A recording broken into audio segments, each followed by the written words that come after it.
Hello, Namaste. I welcome you to the fourth part of our Four Noble Truth and Eightfold Path session. Festival of Asala, Festival of Goodwill. I am Ritu. I am from Healing Buddha, a psychologist, pranic healer, and counselor. So far in the last three parts, we have dealt with Four Noble Truth and the three path out of eight fold path we have discussed about the three paths. So let's start. So again, let's revise four noble truth, like there is a sorrow in life, and what is the cause of sorrow, why the sorrow arise, what kind of sorrow a person deal with.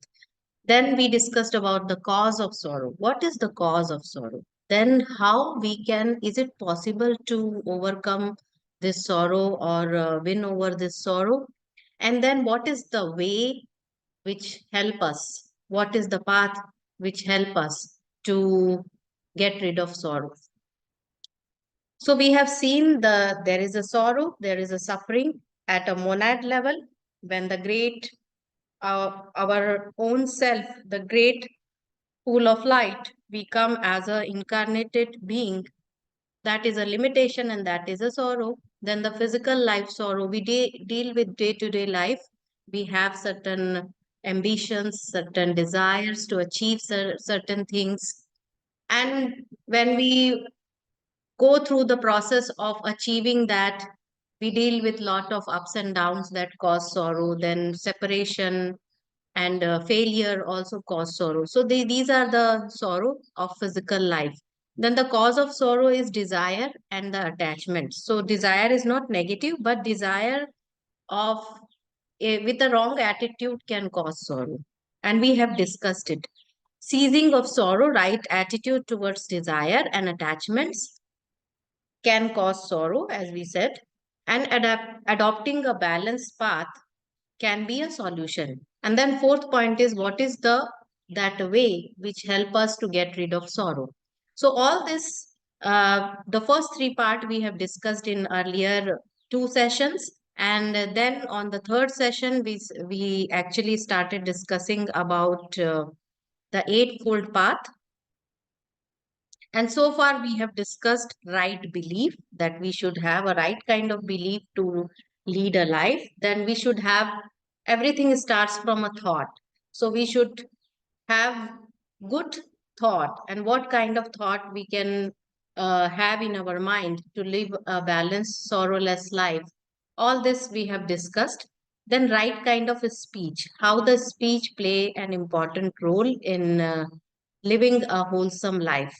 So this, up to this three, we have discussed in the last three part. So from here, we are taking it forward, which is right action, which is the fourth point. The next step is right action. We see at once that these three steps necessarily follow one from another. If we think always of good things, we shall certainly not speak of evil things, because we speak what is in our mind. And if our thoughts and speech are good, then the action which follows will also be good. Action must be prompt and yet well considered.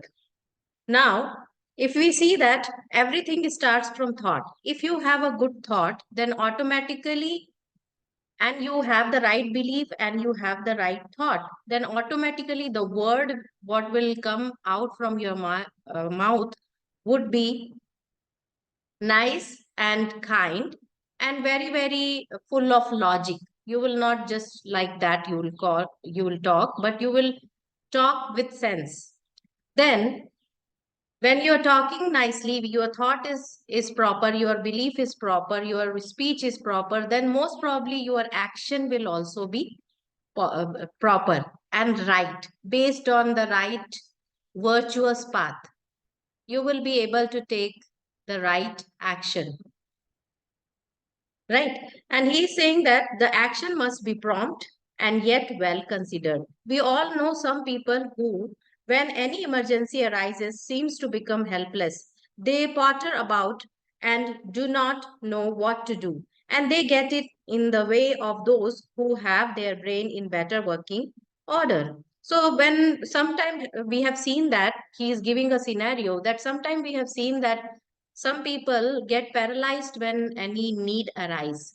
They fail to take action, right? And also they become hurdle on the path of the people who are taking action, right? Like they become uh, so emotional, they become so worried and anxious that other people who are there to take action, they have to also handle these kind of people. Other plunge into some rush action without thinking at all. Learn to think quickly and act promptly, and yet always with consideration. Now, and on the other side, some people without thinking anything, some situation really need proper thinking process, proper planning. Some people without thinking, they just plunge into the situation. And at the end of the day, they find failure on that. And sometimes they mess up with it. So both the extremes are bad. Both the extremes are not recommended. We need to adopt a very balanced attitude. Above all, always let action be selfless. Let it never be in the least by personal considerations.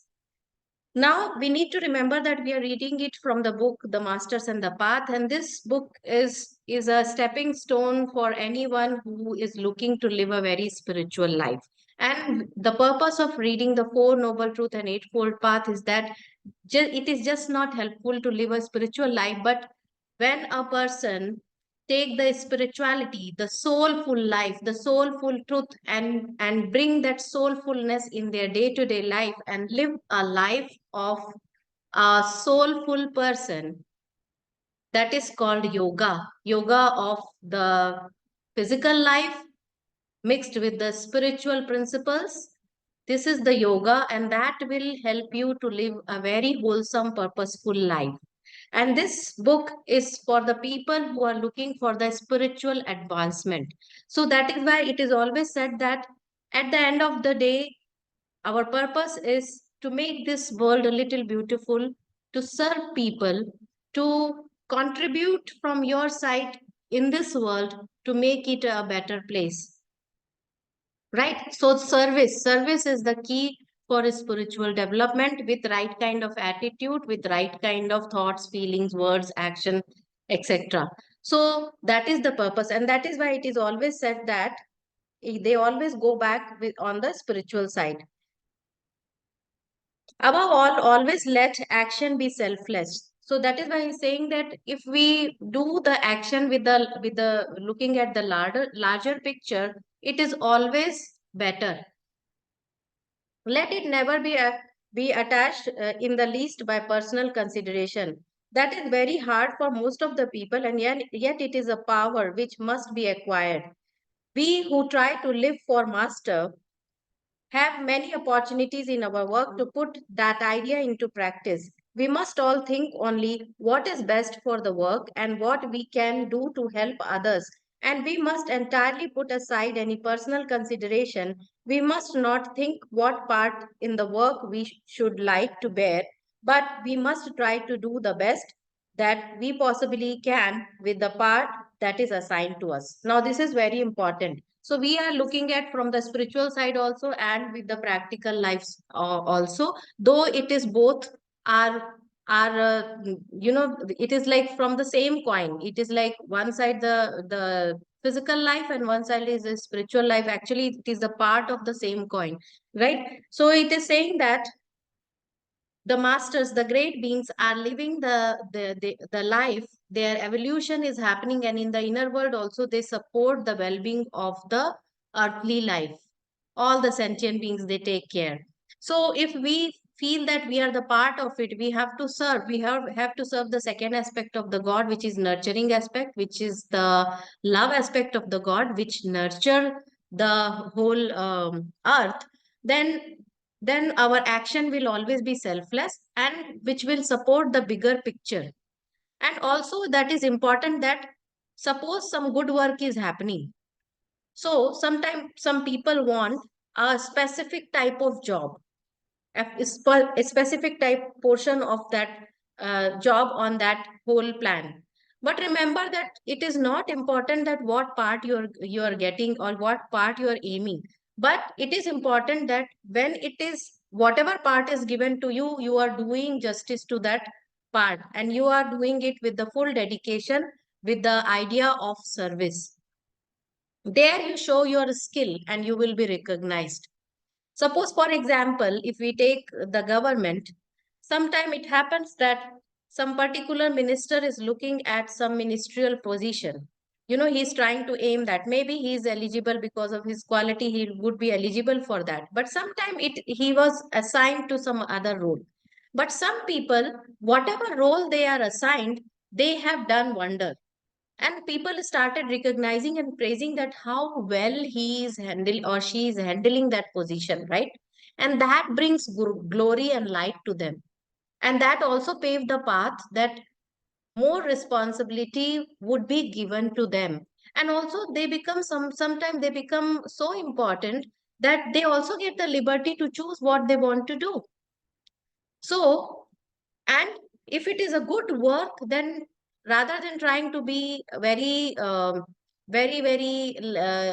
limiting ourselves for one position and trying to create attention among the group and all that thing, I think it is important that we all should come together and work to make that plan successful, right? That is important. So that is a right kind of action. In these days, few people live by themselves as monks and hermits used to do. We live among others so that whatever we think or say or do will necessarily affect a great many people. We should always bear in mind that our thoughts, our speech, and our actions are not merely qualities but powers. Powers give to us to use, for the use of which we are directly responsible. All are meant to be used for service, and to use them otherwise is to fail in our duty. Now, here we are looking at our life from a soul perspective, not just this physical life. Arhatic yogis and pranic healer, you know about it. But for other people, when we say this physical life, it is the one life, right? Which can have the span of 60, 70, 80, 90, approximate 100 years.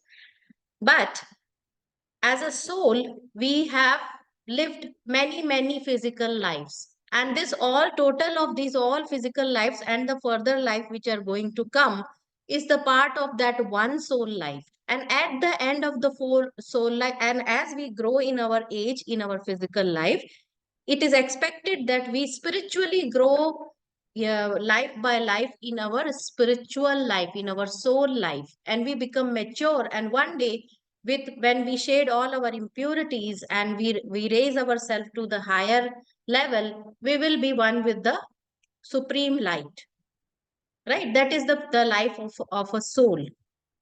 So it is said that all these are the power, and today now when we are living in family life, urban life, city life, we live among people. We are not hermits or monks that we are going in forest or monastery and living over there. It is very important that we pay attention to our thoughts, our beliefs, our speech, our action. These are the power given to us, and we must use this power to do good, so that the sole purpose of our life, actually the soul life, is to grow spiritually. And by adopting this path, we can actually make our soul growth. So, and how we will make soul growth? It is like when we use these powers given to us in a right way, in a wholesome way, rather than harming someone. If we do good through this, like for example, we want to contribute in this to our society, right? To make it a better place. Now, how we will do? Either we will do with thoughts, feelings, words, actions, beliefs, right? If we have all right kind of these things, we will do good. And that's how we are using our faculties to do good, and we will contribute in our soul progress, right? We come now to the fifth step. Now it is the fifth step. Right means of livelihood. Right. This is the fifth. Now we have come to fifth one. And this is a matter which may touch quite a large number of us. The right means of livelihood is that which cause no harm to any living thing. We see at once that would rule out such traits as those of a butcher or a fisherman. But the command reaches much further than that. We should not obtain our livelihood by harming any creature, and therefore we see at once that the selling of alcohol is not a right mean of livelihood. The seller of alcohol does not necessarily kill people, but he is unquestionably doing harm, and he is living on the harm he does to the people. Now we will see that what kind of livelihood we are adopting. Now there are professions which directly involves harming other, right? In one side, on practical side, if we see, that is their job, like butcher and fisherman and all that, right? But people who really want to live a soulful life, they can give it a thought about that. But people who were already from generation by generation doing that job, for at once it is just a job for them. And if they are not attaching their emotions and their thoughts and their feelings to that, but still they are harming it, so maybe later when they realize it, they can have some other kind of work, right? But for the people who are doing something which doesn't look that they are directly they are harming someone, but harming, that is also unwholesome kind of livelihood, like selling alcohol, right? If someone is selling the alcohol, saying that, okay, people need alcohol, I am selling that alcohol, right? Now, if this kind of attitude we are having, and the person is encouraging and selling it in a very nice way, giving one free with one or something like that, you are encouraging that. And this is a very harmful for the society. You are encouraging people, and think about how many lives you are spoiling. So this is also not a wholesome kind of livelihood. The idea goes yet further. Take the case of merchant who is in the course of his trade is dishonest. That is not a right mean of livelihood, because his trade is not fair and he is cheating the people. If a merchant deals fairly, buying his articles wholesale and selling them retail at a reasonable profit, that is a right mean of livelihood.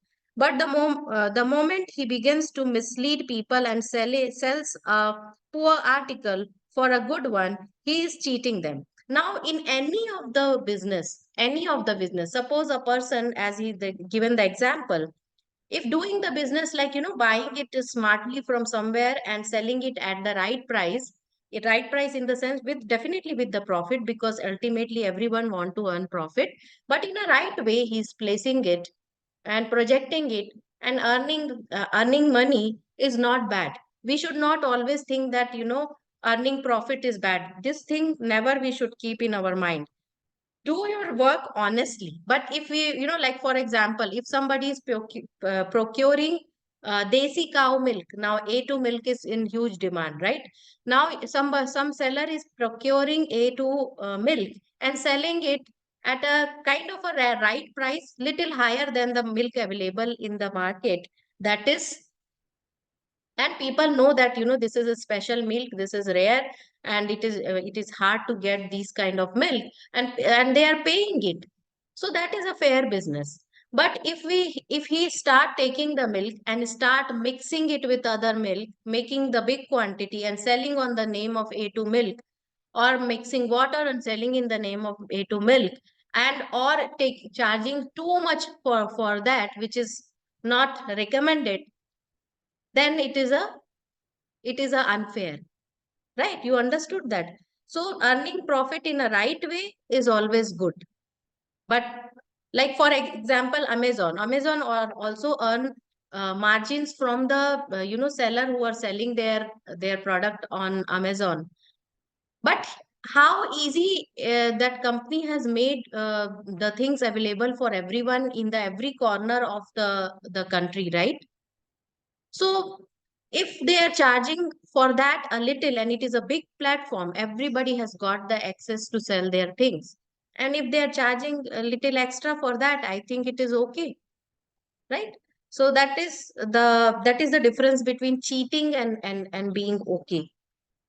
A right mean of livelihood may become a wrong mean if it is treated in a wrong way. So, for example, I told you mixing the milk and selling it on the name of A2, or charging too much when people need. Suppose someone's kid only and only can take A2 milk, and there is a scarcity. Now the generally the A2 milk charge is say for 40 rupees or 50 rupees liter.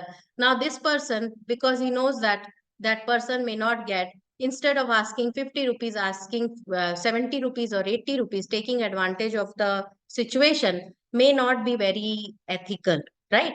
If it is a scarcity, you're charging 60 instead of 50, that might be okay. But charging too much just because somebody is in really real need is taking advantage of the situation, right?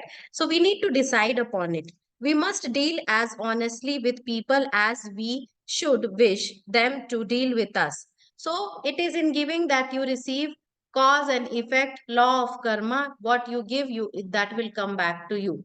So if we want us to be treated in a nice and fair way, we should treat people in a nice and fair way.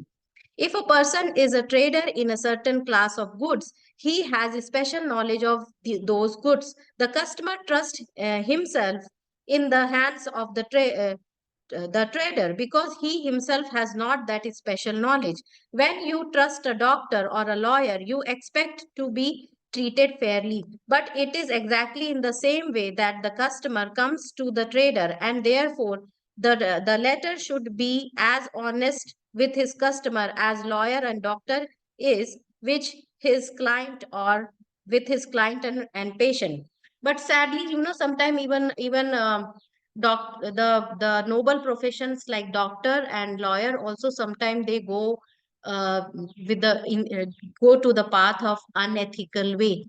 Sometimes there are the cases when they misled their patient for surgery or for something which was not required, just to complete their target given by their hospital, just to earn little more money. And that is really really unethical. And it is in giving that you receive. What you are doing today, you will receive that. Not today, maybe tomorrow, but it will definitely come back. And sometimes some lawyers take the money from the other party, opposite party, and they actually lose the case in their favor. So these all are very unethical thing. But lawyer and doctor, there the trust is the most required thing.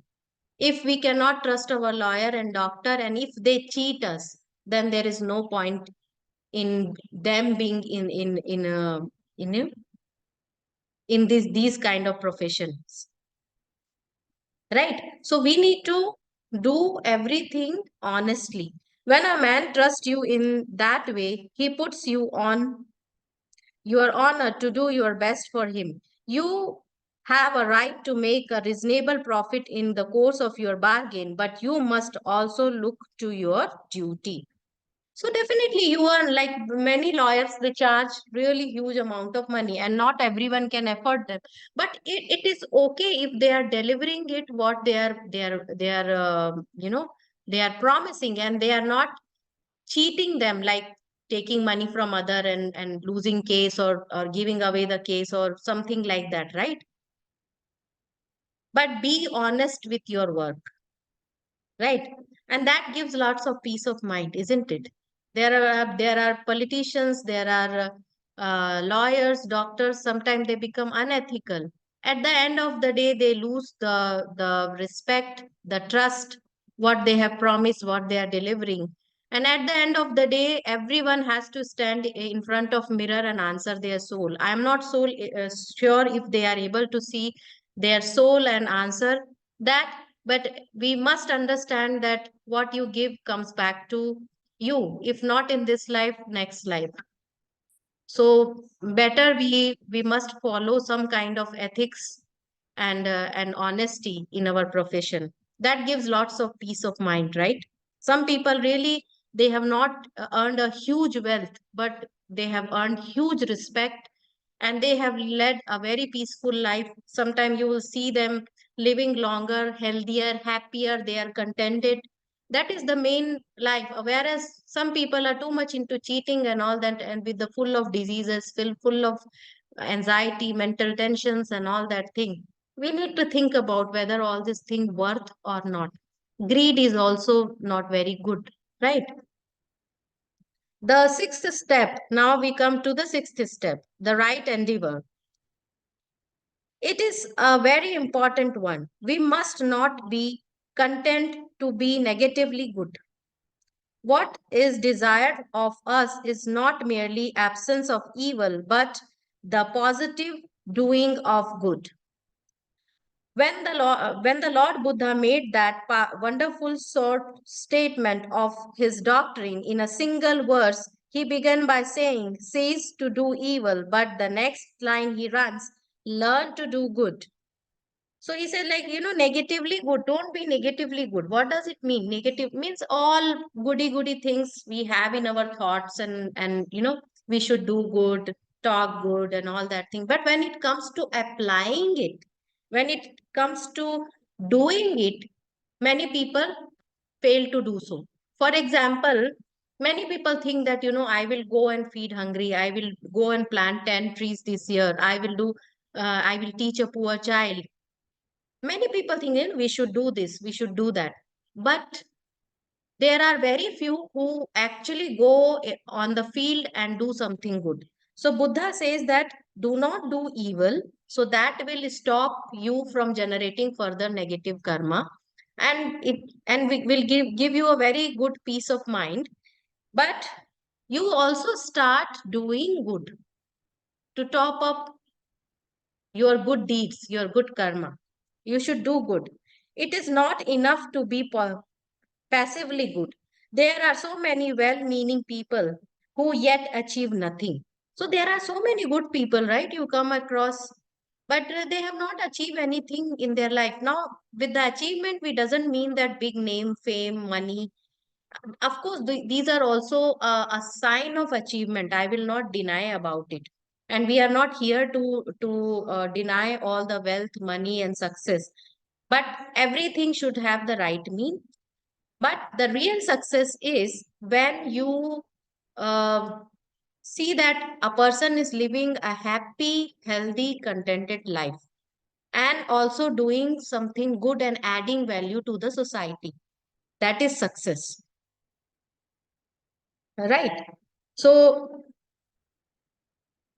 those are the people. Sometimes they people have lots of good thoughts, but they have never translated it into anything, and just live a normal day-to-day life, and they are just carrying forward with it. But let me tell you one more perspective. Even if you are doing your duty of day to day life, but you are doing it with the purpose, with the right belief, right thought, right speech, you are able to give your children, your family member, right kind of direction, a right kind of environment. You are raising your kids with the right kind of value, and they are becoming a responsible citizen. That is also a big success. So remember that these principles can be applied with anything, everything.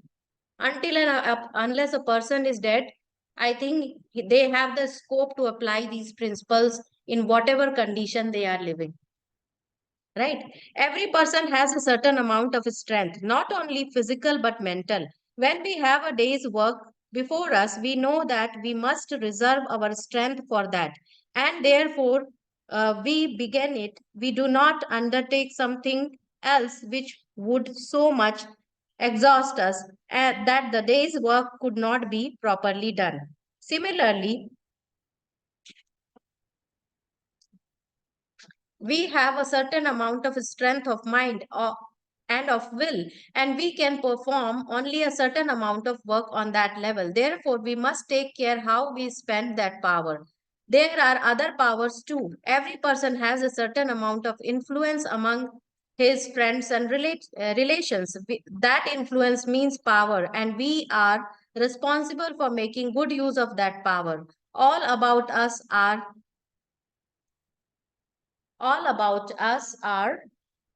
children, relations, clerks, workmen, servants, and all over of this, we have a certain amount of influence, at least by example.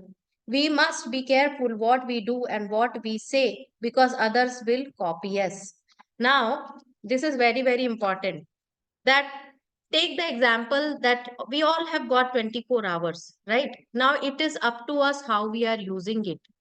Whether we use this or that, whether you are rich or poor, 24 hours is given to all of us. Same is with our resources, our mental capacity, our physical capacity. Now it is up to us that how we are using it.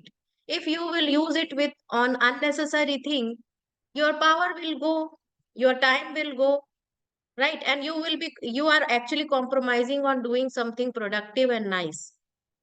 If you have a mental capacity, you are misusing your mental capacity by doing gossip, thinking about wrong thing, worrying about people, being fearful and all that. You are misusing your mental capacity, whereas you can think good, bless people, create positive thoughts. You can contribute on this way to the world, to the people around, right? So use your physical and mental power in a right way. Then we all have the power to influence certain kind of people in our life, right? Maybe your children only, your spouse, your in-laws, your friends, your family member, your colleagues, your community people. So try to influence them into a good way. Try to bring something nice. Try to make a good impression. Good impression, it's mean doesn't mean that you try to please them, but add value to that, right? And if you become little influential, if you become like, nowadays there are lots of YouTube influencers and all that thing, and you have also noticed that there are influencers who are not doing a very good in terms of ethics and values, because they are sometimes spreading rumors, presenting wrong kind of views, but they also have followers. So these kind of thing is dangerous, right? You are not only spoiling maybe for some money or something, you're spoiling the life of other. Now it is very easy to say that, it is up to the people that whether they come and they believe or not. It is up to us. They should not come, they should use their own brain. It is something like that, I am selling liquor. If someone is coming and buying it, it is their problem. But first hand, why you are providing that, right? Why you are providing that? You are spoiling it, you are encouraging it. These all are like, we cannot say that there is no evil involved into this. So that is also very, very important. We should use that properly. Right exertion means putting our work into actual useful line and not wasting it. There are many things that can be done, but some of them are immediate and more urgent than others. We must look about and see where our exertion would be most useful. It is not well that all should do the same thing. It is wiser that the work should be divided among us so that it may be perfectly rounded off and not left in a one sided condition. In all these matters, we must use our reason and common sense. So, so spirituality also means using your intelligence, your logic, your common sense, right? One more example is that some people are multi-talented. Now, if you do everything, you will reach nowhere. So you need to understand that where I should put my energy. What is the path? Choose one or two work and put your whole energy into that rather than scattering your energy in 10 things. Suppose somebody is good singer, good good in music, good painter, good in cooking, you know, but say that where actually you are taking more pleasure, what is the path where you can achieve success. Decide upon certain factors, do well, research well, and then put your energy into one or two things, you will see the great success. It is said that no, if you dig 10 holes, you will not get water, but if you dig at one place, you will get the water, right? So try to use your energy in the right place, in a right way, plan for things. Sometimes we get up, we have so many things that we actually get overwhelmed with the work, and we do not do anything. I think all of us has experienced such kind of days where there are too many things, and at the end of the day, your mind gets so cluttered that you say that no, I don't want to do anything. I just want to relax, because your mind was already getting into anxiety. So the idea is not all the things are on the priority list, right? So what you do is like you create a list and put a priority. Like this two work is the most urgent work.